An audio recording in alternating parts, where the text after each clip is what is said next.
What is going on, ladies and gentlemen? Welcome back. Today is perhaps one of the best days in my aviation career.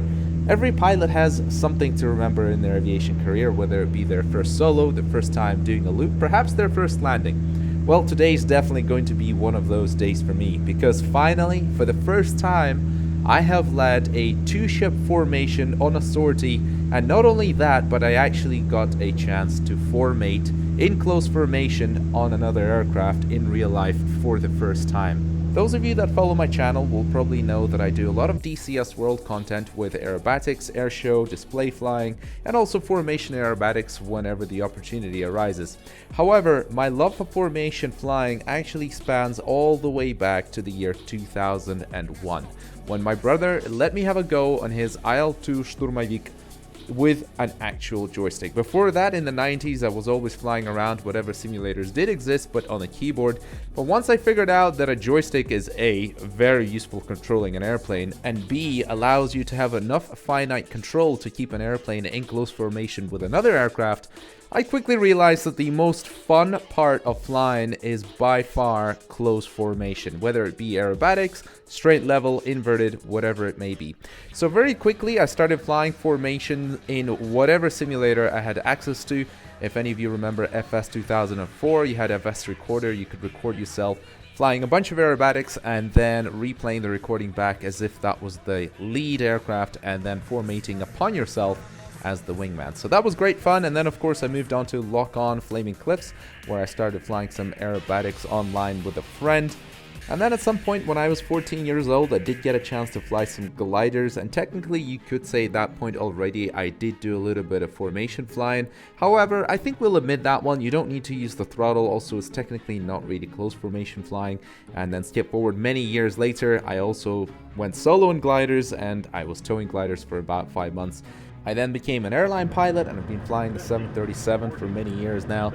And whenever I can, I go and take the Christen Eagle out and do some aerobatics. However, I have never actually had a chance to go and do any sort of powered close formation flying, and certainly not on my own. So today we will finally find out if all those years of practice in FS 2004, Lock-On Modern Air Combat, and whatever other simulators I tried over the many years of flying and simming, whether or not finally any of those skills will be transferable to the real thing, and whether or not today I'll manage to fly safely and stay in position without everything going a little bit pear-shaped. So without further ado, sit back and enjoy the ride. We have 2 good engine starts. You're clear to disconnect the headset. We'll see you on the left with the pin. Thanks a lot.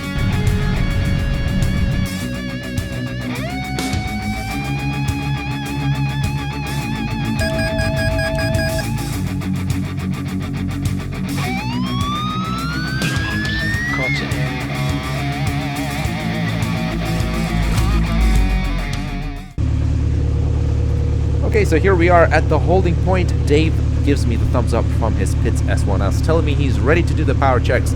I give him a thumbs up that we are now good to do the power checks. And of course, we want to do everything in formation as much as possible. That includes starting up, doing the power checks, taking off, doing the sortie, coming back, landing, and even shutting down. The key to a good formation sortie, as I found out, is brief. You can never brief too much. And of course, because we're now also on the tower frequency, it makes good sense for us to use hand signals as much as possible to avoid blocking up the frequency with any radio chatter.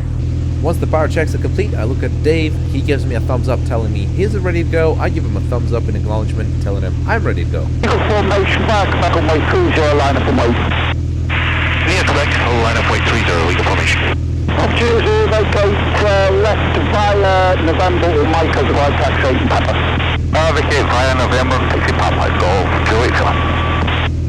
So I'm the lead aircraft of our Eagle formation, so-called number 1. Dave is number 2. I'll be taking us out to the practice area where we're going to do a little bit of S-turns in formation for a little bit of practice, and then I'll bring us back in to land with a run and brake over the runway. So I have a look at Dave. He gives me a thumbs up as he pulls up next to me. I give him a thumbs up, and we're good to go. Eagle formation, the service wind 312 degrees, 9 knots, runway 30, clear for takeoff. Clear for takeoff, runway 30, Eagle formation. So we have our clearance for takeoff. I glance over at Dave and knock on my helmet, telling him, hey, look at me, I'm about to do something. Nod my head and gently start applying the power, making it as easy as possible for number 2 to match whatever it is I'm doing. Gently lift the tail wheel off the ground, keeping the aircraft on my side of the runway while Dave does the exact same with his side of the runway. And we gently lift off, and now my job as the lead aircraft is to be as smooth and as gentle as I can possibly be. We've already briefed the fact that we're about to make a left turn out towards the practice area, and we are still on the tower frequency for Prestwick Airport, so we don't want to have any extra radio calls for no reason. So I use a hand signal just as good practice, just to demonstrate to Dave, although I'm sure he's very experienced and he'll be expecting this anyway. But it's good practice for me because apparently this is what you do when you use hand signals, and you should use hand signals as much as possible. And both of you need to remain on an active frequency used by other aircraft as well. You got me, yeah? That's it. Could you just hold position? Can you hear me, Keeper? Yeah, okay, cool. So we've now switched to our discrete frequency, which in our case today is 123450. There won't be any other aircraft using that today in this area. And we're going to do the first exercise, which is going to be some S-turns. I'll be lead. Dave is going to remain in his echelon right position initially. Got a little bit of a cloud base to deal with as well. Happy when you are. Okay, so we'll go left initially, banking left now. So as the lead aircraft, I'm trying my very best to be as gentle and as accurate as I can with any maneuvers, making it as easy as possible for number 2 to maintain his position. I'm also keeping an eye on this cloud base, which is making life a little bit more difficult, pushing us ever so slightly lower than we would have liked to be flying around in this area. So we do a few more S-turns, and then I push Dave out into line of stern, where he's directly beneath and behind me, so I can't see him, and then after that push him out to an echelon left position on my left wing. Banking left now. And I have to say, seeing another aircraft right next to you in real life like that up close is absolutely amazing.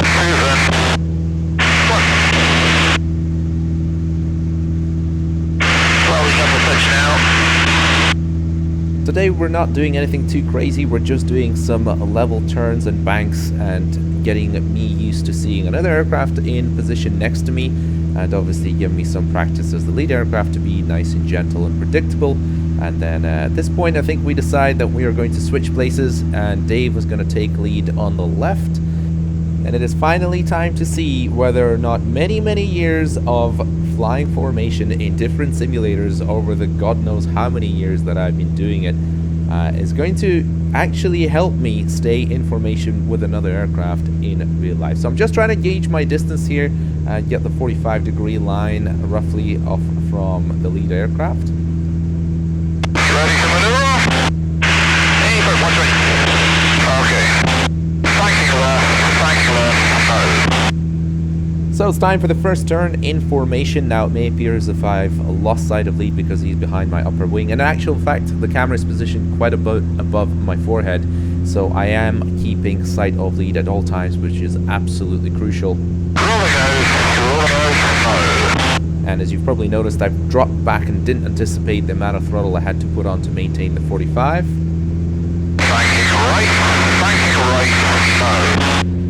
However, I have maintained or regained my position now. We come in for the first right turn, and of course we have to stay in plane with the lead aircraft this time to maintain visual.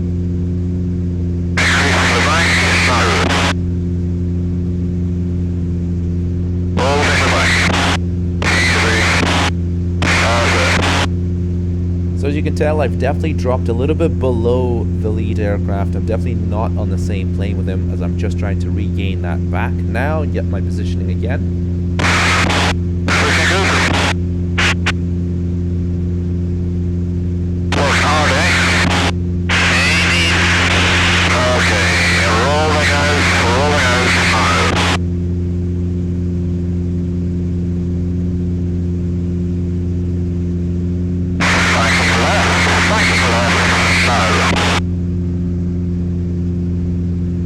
You'll notice every time that we do a turn where I'm on the outside of the turn, I don't stay in plane with the lead aircraft. Instead, I position him just above my upper wing so that I can see him there. This technique wouldn't really work very well for close formation aerobatics because you would have to be in plane with the lead aircraft. And in the next video, you'll find out that this is exactly what I've been practicing. Rolling out, no.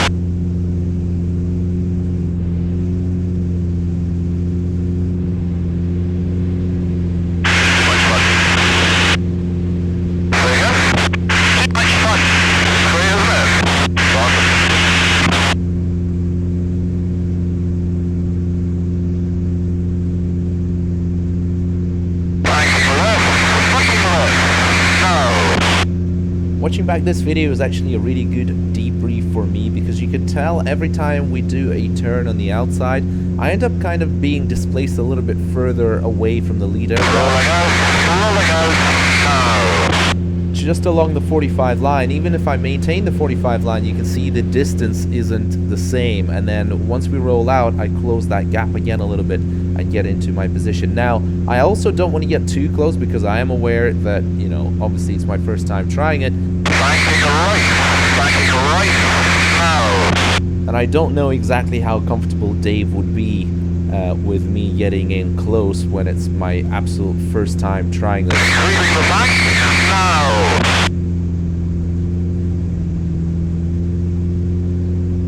Holding the bank, now. Although clearly Dave isn't too afraid of cranking up the bank angle on my very first try. As you can see, looking at the horizon across the nose there, we are in a fairly steep bank. Now you'll also notice that I'm wiggling the stick quite a lot up front there if you look in the front cockpit. Now part of that is because we are getting bounced around by a fair amount of turbulence today, which is not great, but also I'm definitely over controlling the airplane. Rolling out, now. Let me try echelon left, David. Okay, we'll just get away from the ground here 2 seconds. So banking right. Although we are getting bounced around by turbulence and of course maintaining position, you will always have to move the stick to maintain your position. There's no doubt about the fact that you can find a much nicer equilibrium and sort of maintain a general stick position for any given bank, any given situation, whereas I definitely have a lot of little micro movements which are totally unnecessary. Rolling out. Usually this happens when you're concentrating so hard you can't think of anything else. Okay, clear join echelon left, go. So now Dave has cleared me into echelon left, so I'll drop in below him, maintaining visual at all times. But you'll see I've dropped back on the power so much that now I have to really gain my positioning back. So that was my first time. Okay.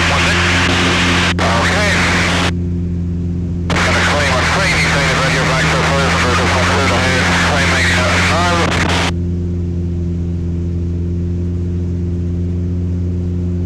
Maintaining position on the left is a heck of a lot more difficult, I think. Leveling off. Now. It feels so unnatural compared to being on the right side. Banking right.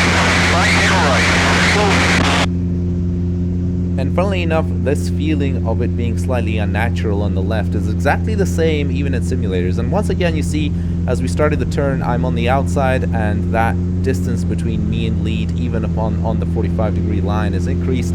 But I managed to close it down pretty quickly. And again, I'm not trying to get in too close because I don't know if I'm going to scare Dave since he knows it's my first go. Rolling out. Now.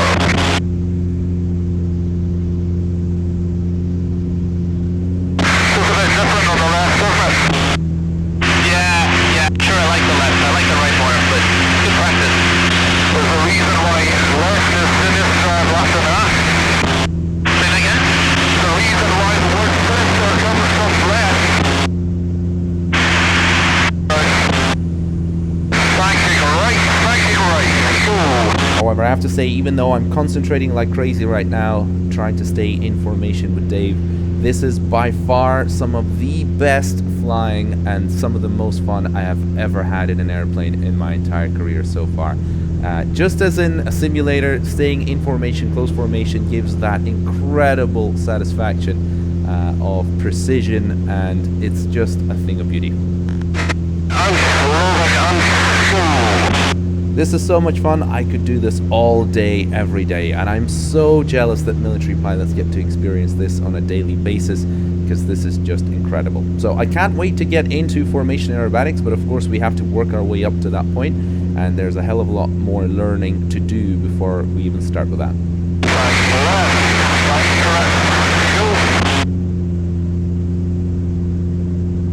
As we start this left turn, you can tell I did not anticipate getting back into power quickly enough. I also didn't bank quickly enough, but I have managed to finally get that equilibrium position again and settle into the turn nicely, getting all the practice in the on the left echelon position, which is, like I said before, quite tricky, or at least a little bit tricky if you're not too used to it like I am. However, I have to say, after having spent many years with a joystick, a throttle, and some rudder pedals on my computer, I have to say that the skills are 100% transferable between the computer and the real thing. Especially if you've been flying with a VR headset, then even more so. Obviously, real life is completely unforgiving, so if you crash into your lead, you can kill both him and yourself. But in some ways, real life is also a little bit easier because it gives you that seat of the pants feeling. You can feel all the bumps and everything that's happening before you even have to think about doing something you might already be putting in a correction instinctively.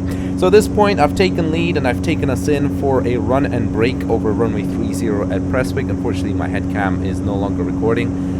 You will not see Davies there on the left hand side. I tap my helmet and we do the brake, climbing out to 1,000 feet circuit altitude down from 500 feet. Dave waits 5 seconds and then does about the same. And then we come in to land in Christen Eagle. Unfortunately, I've got this backup cam just to show you what it looks like up front, but unfortunately my head cam has failed. Bring the Christen Eagle in for a sort of a greaser. So with all that, hopefully you guys have enjoyed this video. Stick around for the next formation flight video coming soon. And before I go, make sure to check out my new website for buying and selling aircraft, WINGLIST. We've been adding many new cool features, making your life browsing the aircraft classifieds as enjoyable as possible, and it is still currently free to list with us for a basic ad. So feel free to browse WINGLIST, share it with your aviation community. That would really help us out, and hopefully I'll catch you in the next video. Adios.